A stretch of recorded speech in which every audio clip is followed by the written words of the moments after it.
I'm 37 weeks pregnant, pack my hospital bag with me, and it's very minimalist. So this is my second C-section, so I know a little bit of what to expect. The hospital provides you with so much, and I don't want to unpack all of this stuff whenever I do get home. I just want to recover and rest. So I'm going to use the diaper bag that I used with my firstborn. When I was delivering my firstborn, I packed a whole suitcase, maybe two, full of things that I never even ended up using. So for this one, if there's nothing else that I want you to bring, it would be the Silverettes. If you are going to breastfeed, this is the most important thing. This will save your breastfeeding journey. I have it linked in this video. I don't like to tell people what they need to do with their kids or their journey, but if you are planning to breastfeed, you need some Silverettes. You don't have to deal with like the nipple butter, nipple creams, any of that. I don't like the idea of my baby ingesting those things. You just put the Silverettes in your bra, and it keeps everything from cracking and hurting. And please use my link if you are going to breastfeed or you are breastfeeding. You need to get some of these Silverettes. I figure I might as well bring this since I do have it, and it doesn't take up much room. It's the Burt's Bees hand cream, chapstick, cuticle cream, hand salve, foot cream, and a hand cream. I may not even use any of this. To me, this is not a spa day. I'll do the luxuries when I get home. And then I'm going to take a couple of the disposable toothbrushes that have toothpaste on and some deodorant. And then I plan to have my hair just up in a braid because my hair tangles so easily. It's so thin. So I'm just bringing a couple extra hair ties to just redo braids in case they break. And then I am bringing, this is a sample pack of face wash. And then I have like pedicure flip-flops. I was thinking for these for shower shoes, but I don't know if they'd be slippery. But again, I don't want to pack extra shoes, extra things that I need to unpack, and extra things that I don't need. But I will take these, and then I can just throw these away at the hospital too. And then I already had Lysol wipes in here from it being a diaper bag. And then I will take my travel hairbrush. So they said to plan for this to be a two night stay since it is a second repeat C-section.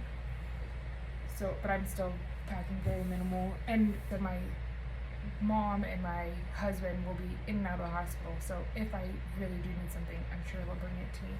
But my mom did get me those hospital gowns that open from the front and the back.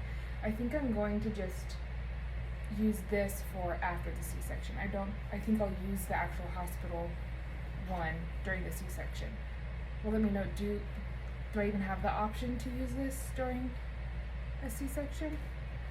I don't know. But with my daughter, I just wore the hospital gowns most of the time. And then I have a pair of big leggings, a black nursing top. I might wear that home. And then just some thin, I don't know what that material, just thin because it is September and it's going to be hot, sweatpants, but they'll be comfortable.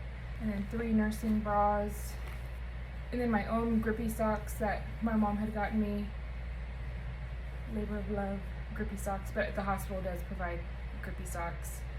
And then I'm packing just one diaper for myself, but I know that the hospital also provides those, which I'll probably end up using what they provide anyway, but just in case I want something different. And I kind of don't want to ask my mom and husband to bring me a diaper to the hospital. So that's it. I might pack an extra t-shirt, maybe. And then I could pack my son's things in here, but I want to keep some extra room in there for, they do give you diapers and wipes and things to take home for the baby. So I don't want to be carrying that in our hands as we're walking out. I'd like to put it in a backpack. And then for my son, I'm using, this is just another diaper bag that I had gotten with Delilah. For the baby, I'm gonna go very minimal for him too, because I remember with my daughter, I think I just had her in a diaper and a swaddle the whole time. This is gonna be for pictures, and his name sign for pictures. and a little bear. I don't know yet if I'm gonna have Delilah give this to him as a gift in the hospital, or if I'm just gonna have it there. I'll decide. I'll put it on top. And then 2 pairs of socks, pair of mittens, 1 swaddle, which with the pictures there's 1 swaddle in there too. There's like a short sleeve onesie that he probably won't even wear. Outfit for a picture, maybe. His going home outfit, probably. And then his little brother outfit that was in when I did the gender reveal. And then I think this might be for a picture thing with Delilah. She'll have like a big sister dress on. And then a couple hats, mainly for pictures. And I don't know, do you put hats on newborns when they're born in September when it's 100 degrees? I don't know, my daughter was in November, so it was just, we kept her bundled. But I'll have them either way. And then I do have a couple pacifiers, because I don't think the hospital does pacifiers anymore. So he has a couple options. They've been sterilized. And I'll just keep them in this little container. And then there's some room left in there too for any free goodies or for anything that they send you home with. So very minimal. I don't need my own blanket, extra pillows, any of the luxury stuff. I'll have the luxury when I come home. But let me know if there's something that I'm just absolutely missing, or if I inspired you to maybe take some things out of your hospital bag. But I promise you, I don't think you need a whole luggage worth of things. Get the Silverettes from my link, and then you'll be fine.